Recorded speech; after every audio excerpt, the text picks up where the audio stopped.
Ang baha, Genesis Kapitulo 6 versikulo 1-9-29. Noong unang panahon, ang mundo ay puno ng kasamaan at karahasan. Ang mga tao ay nagpatuloy sa kanilang mga kasalanan, at ang Diyos ay nakita ang kanilang mga gawa. At sinabi ng Diyos, wawasakin ko ang mundo, at lahat ng mga nilalang sa lupa, sapagkat ang mundo ay puno ng karahasan.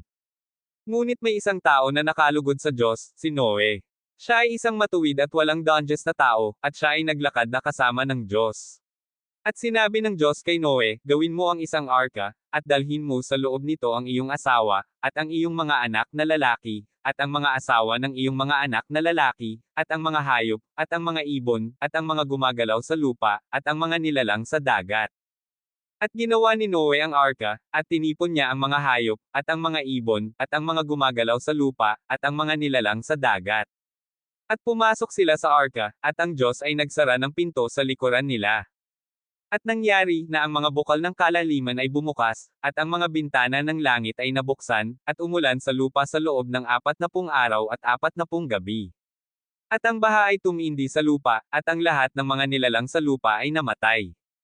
Ngunit ang arka ay lumutang sa ibabaw ng tubig, at ang mga nasa loob nito ay nakaligtas. At nang tumigil ang baha, ang arka ay huminto sa bundok ng Ararat.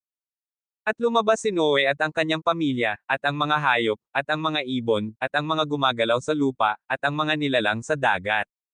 At nagtayo sila ng isang altar, at nag-alay ng mga handog sa Diyos.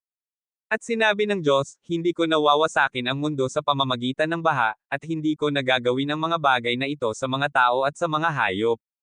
At ginawa ng Diyos ang isang tipan sa mga tao, at sa mga hayop, at sa mga ibon, at sa mga gumagalaw sa lupa, at sa mga nilalang sa dagat, na hindi na niya wawasakin ang mundo sa pamamagitan ng baha.